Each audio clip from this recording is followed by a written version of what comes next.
How the fuck's it going, everyone? Back today with another video, and as promised, back with the album review that I was talking about yesterday. Some of you did actually guess what this album review was going to be, based on the fact that I told you when this album came out, and I'm sure by now you guys know that I'm a fan of both of these projects. This is going to be the kind of full extensive review of the brand new split between Dream Unending and Worm, entitled Starpath. So this was released digitally on Friday, which was the 20th of October, and I believe we're expecting the physical formats to be released on the 24th of November. So not too long to wait, but yeah, we were given the opportunity to listen to this thing in full early, kind of prior to the physical release date, which I quite like. First of all, what's going on in the background, and then we'll get straight into it. This is Hooded Menace with their debut full-length album entitled Fulfill the Curse. This was released in 2008, I want to say. But yeah, this was put out through Razorback Recordings on CD at least. I believe Dementia handled at least one of the vinyl pressings, but yeah, don't quote me on that. This is really sluggish death doom, emphasis on the doom metal. They've got that like fuzzy guitar tone that we all know and love. Lasse Peikko's death growls are so guttural and gurgly. It's just impossible not to get kind of chills and be absolutely fucking haunted to the core when you hear this guy. It's got a really kind of a real like horror film feeling about this, like B-horror movie sort of thing.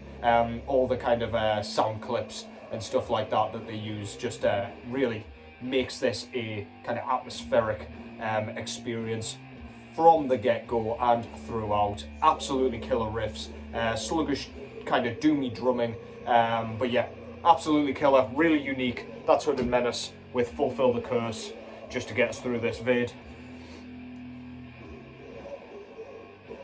Okay, so yeah, as soon as this was announced, I believe it was announced, I want to say it was announced at the very beginning of this week. It might have been Monday or Tuesday, but yeah, ever since it was announced, been absolutely stoked to hear it in full. It actually dropped into my inbox back at the beginning of the week as well, so I managed to listen to this before it came out on Friday. So I've had plenty of time to digest this thing. I've been taking notes quite frantically this morning, last night while I was watching the MMA. By the way, if you're a fan of MMA, do drop what you thought of the results in the comments, because I love fucking nerding out about that shit as well. But yeah, let's stick to metal here.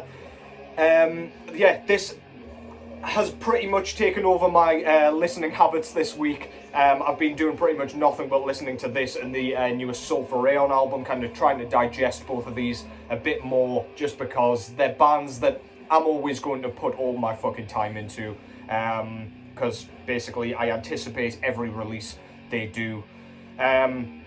So yeah, as I say, this is a split between Dream Unending, which is an international two-piece out of Canada and USA, and Florida's Worm. Worm's been going since 2012, if you're not familiar with them. And they started out as kind of a straightforward black metal band. Then kind of with their later albums, so they've brought out 3 full-length albums to date. That would be Evocation of the Black Marsh, Gloomlord and Foreverglade so far. And they've kind of changed styles and then moved back to their original style as they've been going through. So yeah, as I say, their debut was very black metal kind of centered, very kind of staticky and murky and very kind of unclear, very blackened, if you will. The next one, Gloomlord, went over to death doom, straight death doom, in the vein of like Disembowelment. And then they went over again on Foreverglade and kind of stuck to that same sort of style, with the addition of some subtle synths. And then we got Blue Nothing, which was an EP from last year, I believe, where they went pretty much full symphonic black metal mixed with those death doom elements. And here, I will get into what's going on rather shortly. But yeah, Worm's also a two-piece. Our guy, Roth Septentrion, fucking hell. He is actually the guy responsible for bands like Cathealist, Atramentus. He's also in Funebrorum, and the list goes on. Void Ceremony as well. He's in a ton of bands. He's based out of Canada, and yeah, he kind of brings an extra dynamic to Worm's sound. It's nice to see that it's not just one guy kind of putting all of his influences and things into the music. I like seeing a bit of variation. I like a bit of like eclectic work going into an album. As for Dream Unending, they kicked things off in 2019, so they're quite a sort of a recent band. They're not that well established. However, in 2 years, they brought out 2 full-length albums. The album from last year, which was called Song of Salvation, was actually my album of the year. So I've been blown away by this project ever since they started things. Derek Vella out of Tomb Mold and Out of Heaven plays guitars, bass on this thing, and then we've got Justin Dettori out of Sumalands and Innumerable Forms doing vocals and drums over here. So it's pretty much a super group really, but yeah, very, very, very good so far. So yeah, when this split was announced, I immediately thought this split makes perfect sense. Now, musically, they're not super similar. However, both have Death Doom kind of bases. That's pretty much what their music's foundation is, if you will. Granted, they use this style in a very different way in each project. But also, they both hit their stride in like popularity around the same sort of time. 2021 was when Dream Unending released their debut album, which is when all the hype kind of started, and Worm released Foreverglade, which kind of boosted them massively. Like, Gloomlord put them on the map as a band, but then as soon as they signed a 20-buck spin and Foreverglade was released, that is when the hype really started to get going. So yeah, with that being said, this makes absolutely perfect sense. They're both kind of psychedelic as well in nature, in different ways again, but they're just two bands where their paths were always really going to cross. Both 20-buck spin bands now as well. So yeah, makes kind of a lot of sense in my opinion. So this new split, Starpath, is a 5-track split, and it spans across around 45 minutes. I'm fucking spitting everywhere again. It spans around 45 minutes, so it's pretty much a full-length album, and if you like both of these bands, you're better off buying this thing, because you're basically getting a full-length album with a bit of variation, as we've got two bands. Just gonna wet the whistle here. So yeah, Dream Unending does 2 tracks on this thing, Worm does 3, and we'll start out with Dream Unending. I'm going to try and make this video not too long, so yeah, bear with me. I'm already 8 minutes in, but yeah, we'll see how this goes. So the first track, So Many Chances, is around 12 minutes long, and Dream Unending kicks things off as we expect them to. Very kind of sluggish doom intro, guttural vocals from Justin, really gurgly, and we get that across the 2 tracks that they do. If you like his work in Innumerable Forms, then you're not getting anything different here vocally. It's exactly what you would expect.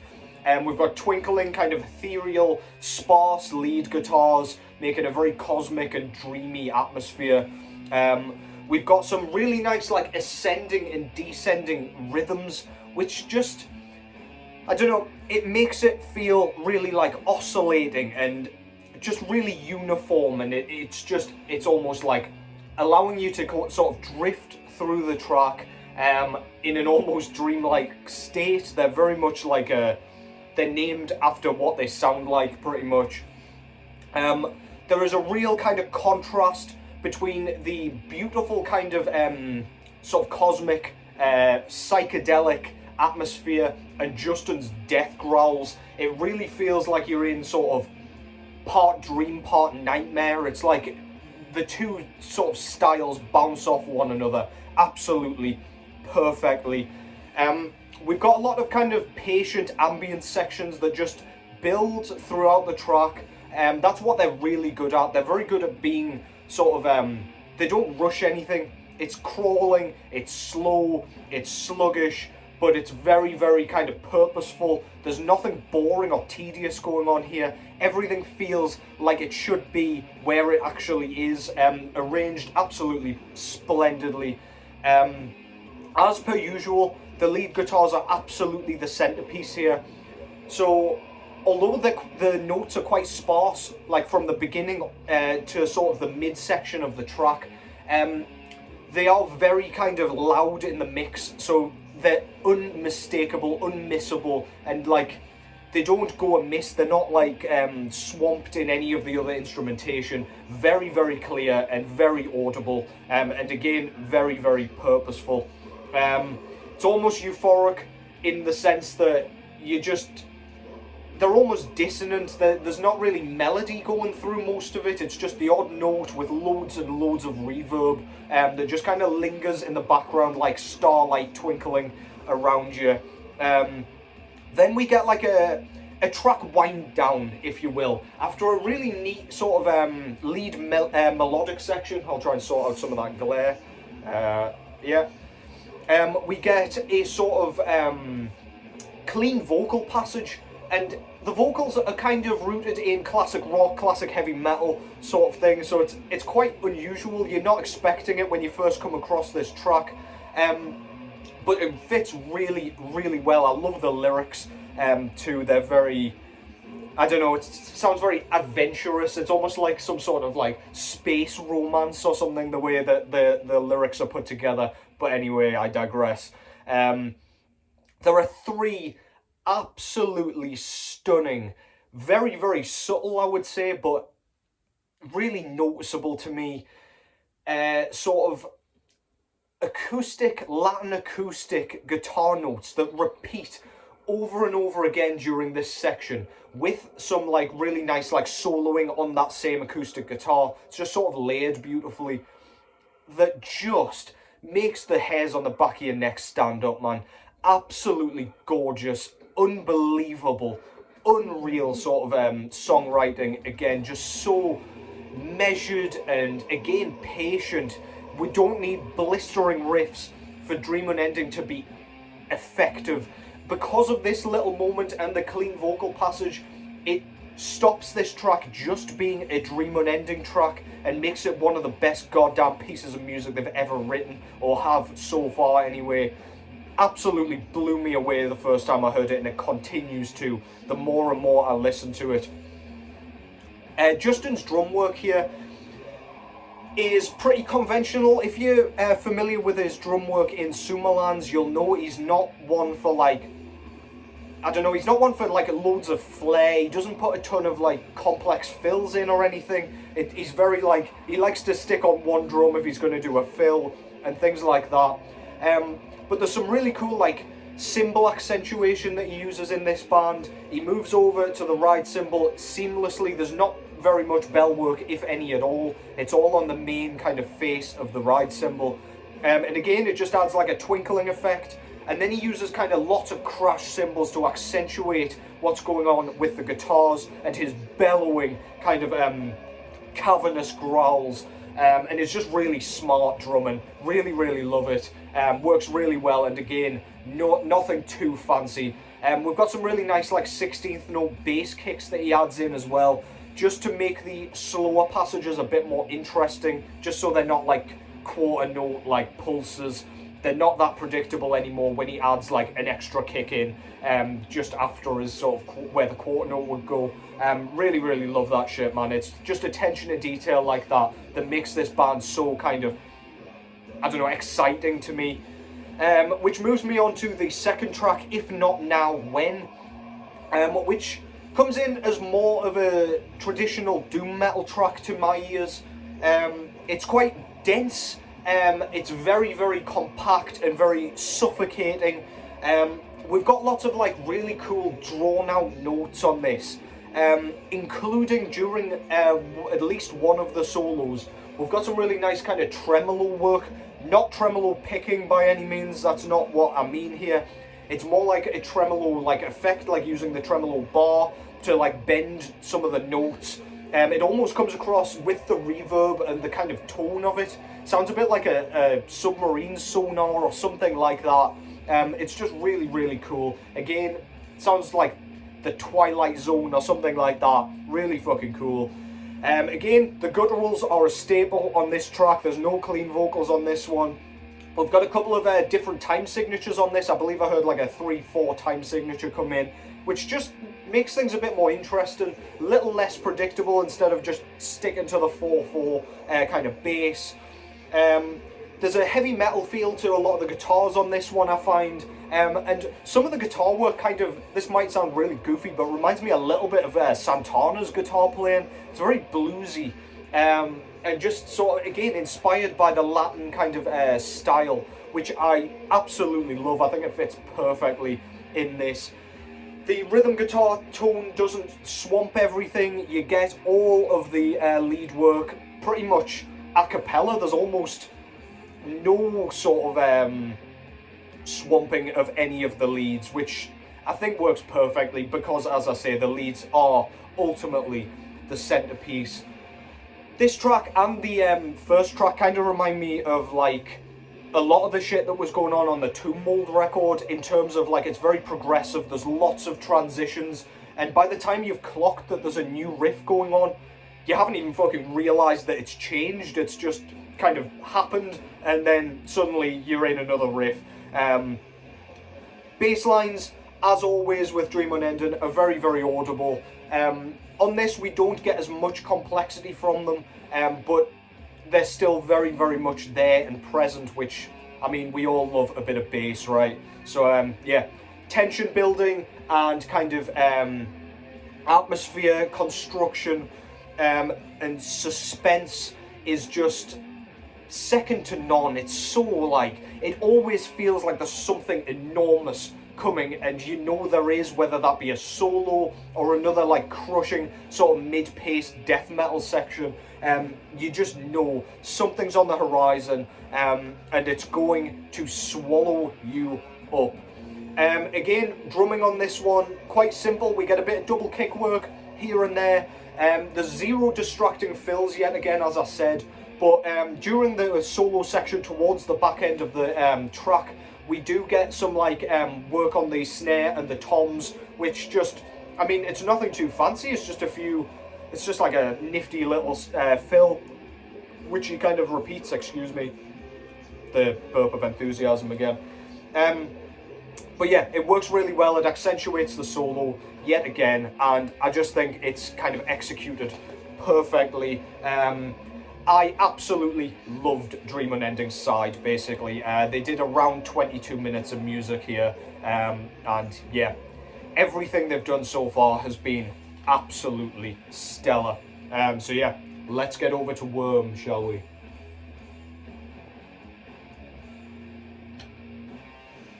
Now, when I was listening to this for the first time, Worm's side was the one where I started to become a little bit more critical of this release, and it's not so much a criticism of the release per se, but I will get into what I mean in just a second. So as I say, Worm's gone from black metal to death doom to Blackened death doom to now some sort of like weird hybrid of symphonic black metal and death doom, with emphasis on the black metal at this point, it would seem.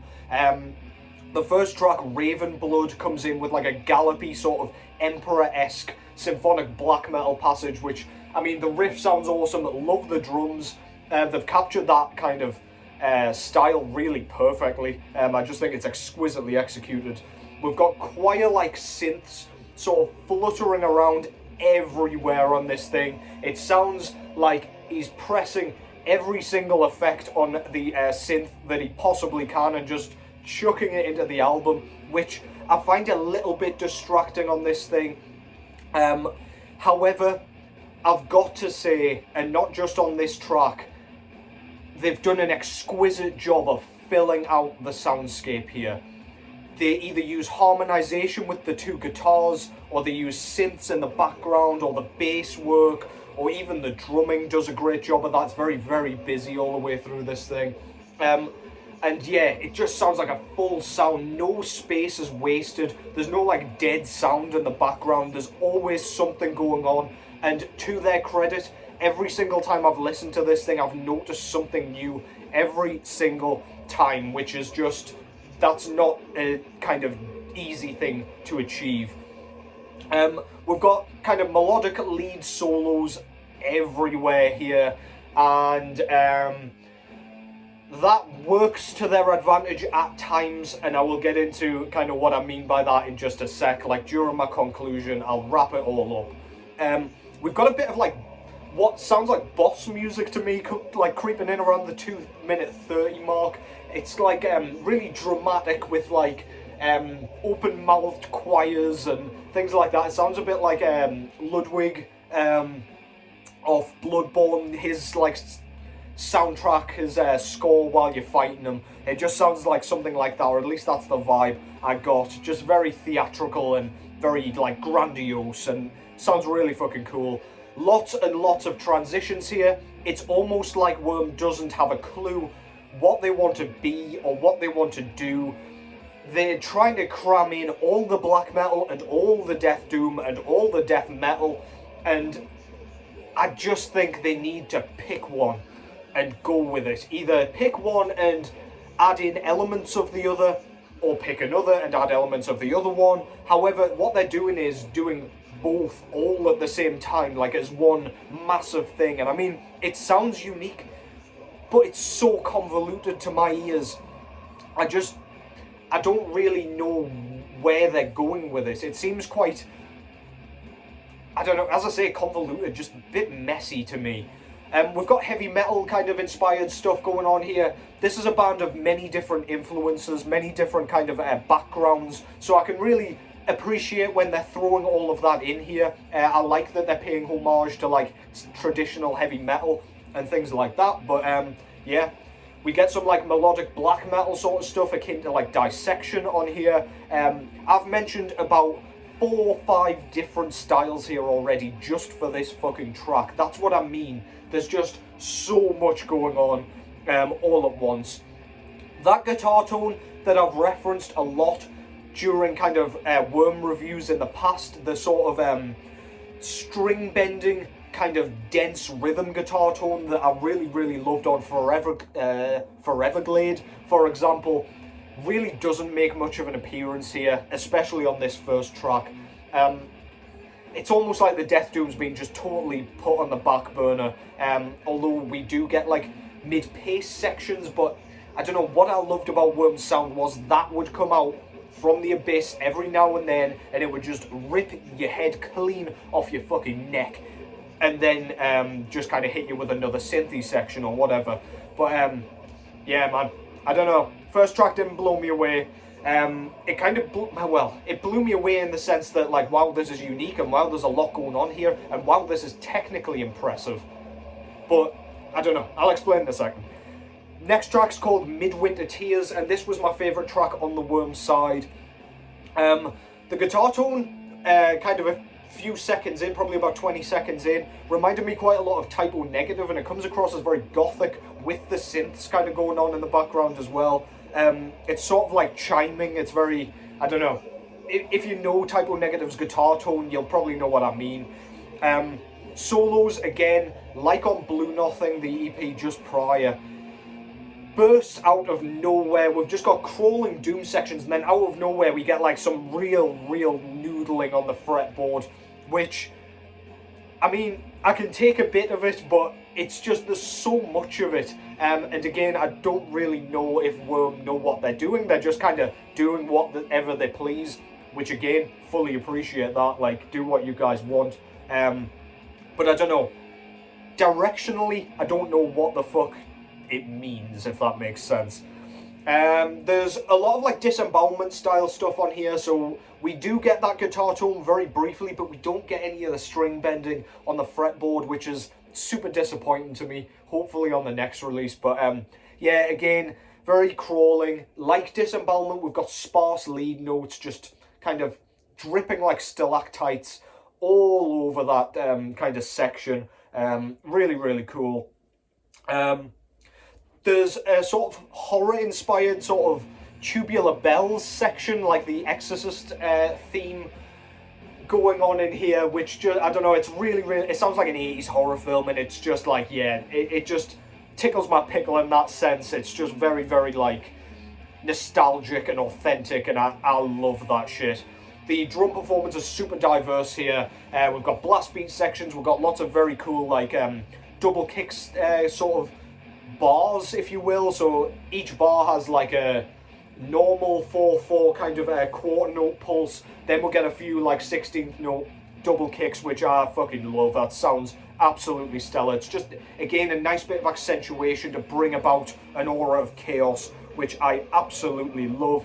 Very smooth transitions between blast beat sections and mid-pace sections, which again, fully appreciate. Like, again, you barely notice it happens unless you're really intently listening to the drum performance. L Dusk does all of the drums on this thing, and I don't think he's been in any sort of notable projects prior to Worm. He was one of the 2 drummers they used on Blue Nothing, and yeah, I just want them to stick to that guy, just so that he can create his own kind of signature, his own trademark, if you will, with the band, which I think he's really doing with those double kick moments that creep about, excuse me, in each bar. But yeah, really, really nice drum performance. I can't fault it at all. Which brings us over to the final track, which was the most forgettable track for me. This was Sea of Sorrow. And it kind of kicks off a little bit like a ballad. I almost expected like a, I don't know, a heavy metal ballad or something to come in. But then we get this gothic doom crawl yet again. It's very, very effective. Vocally, we get kind of screeched vocals and death growls, and they kind of bounce off one another. However, again, the death growls are on the back burner a bit, and I think his death growl is so unique. Sounds exactly like Phantom Slaughter and nobody else. But he's got the same sort of thing with his harsh kind of blackened screeches, which I just want a bit of... I'd rather the screeches were used as a kind of, I don't know, like, again, an accentuation thing, just to bring about the feeling of helplessness that I love to get from Death Doom. The guy out of Spectral Voice uses this really well, like, uses the death growl throughout and uses the screams just to buff out the sound a little bit, but we get mostly black metal on this, which is a slight gripe as well for me. This track's very kind of funerary, and it's a bit of a dirge. We do get some really nice kind of twanging acoustic kind of notes in the background, which I really, really appreciate. Very subtle, but yeah, again, just fills out the sound with harmonization and yeah, bit of uniqueness, which I love. And that's about all I can say about that track. Again, very synthy, and the most forgettable kind of thing on this album. But I mean, that's not really telling you that it's a bad track by any means. The whole thing's great, but yeah. Now for the conclusion. So, do I recommend this? Fuck yeah, I recommend it. Like, although I'm about to go through my gripes with this thing, it's such a fun listen, and because there's not too much of each band, you don't get like 40 minutes of Worm and 40 minutes of Dream Unending. You get a nice bit of each. It's a bit like a buffet where you can just fucking sample each kind of sound. I still think this is a great release. It's still so enjoyable, so much fun. But yeah, let's get into what I think of this. So in short, the Dream Unending side is absolutely my favourite component, my favourite aspect of this release. I think they blow Worm away with what they did on this split. I think this Dream Unending, is one of the most exciting bands in this kind of Death Doom soundscape at the minute. They're doing so much, there's so much unique kind of things going on in their music. Every single time they bring something new in. Derek Vella's always practicing new styles on the guitar. He's, like, I've seen him doing the Latin stuff, and he did a bit on the new Tomb World record, and yeah, he just kind of goes through phases of trying new things, and there's always something to look forward to. I just think their sound so mature, yet so different. It's just a breath of fresh air, and yeah, I just think it blows Worm away, for me personally. Worm's style on this and their previous EP, Blue Nothing, is a bit tiresome to me, I find. It's all the constant soloing and all of the kind of chopping and changing where it sounds like they're completely confused about what they are. I think it suits the EP format because I don't think I could take 45 minutes of what they're doing here. It's really challenging. After a little while, it gets grating. Like all the solos are just, it's so like, I don't know. I don't want to say tedious, but there is a lot of it, and it's a lot to digest all at once. I don't think it'll suit a full-length setting.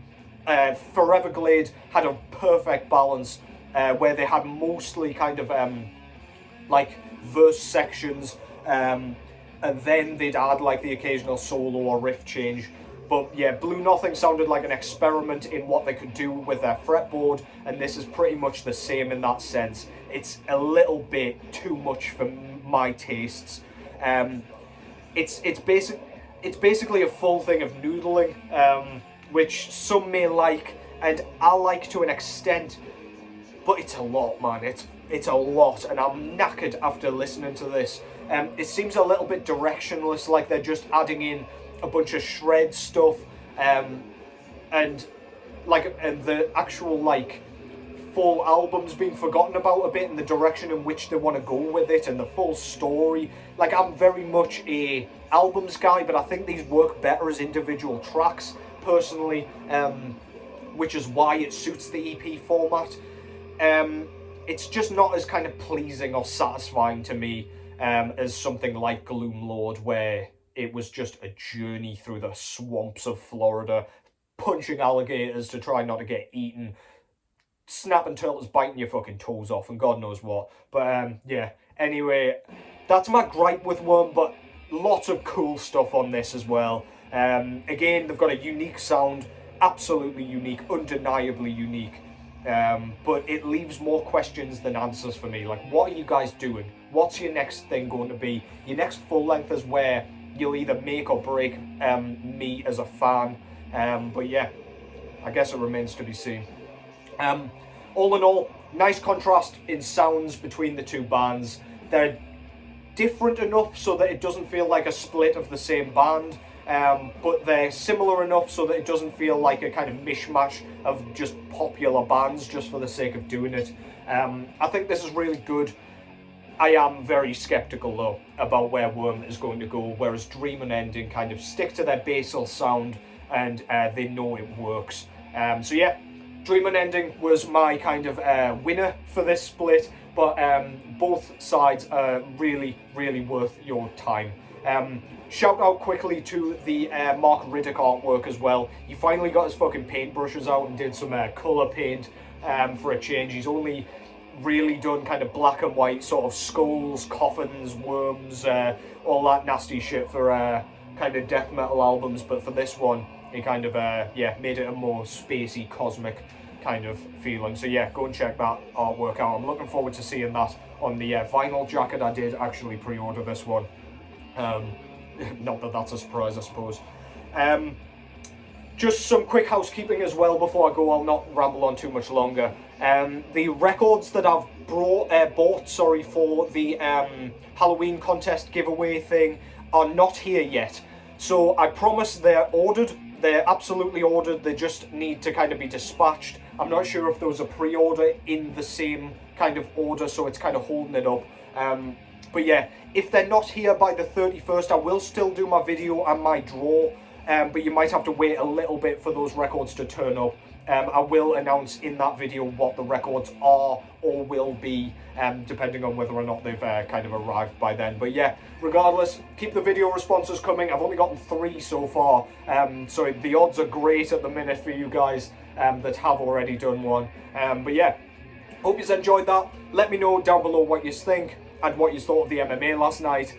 Take care as always. Enjoy the rest of your weekend. I'll be back with a Q&A either tomorrow or actually probably tomorrow if I'm not too busy.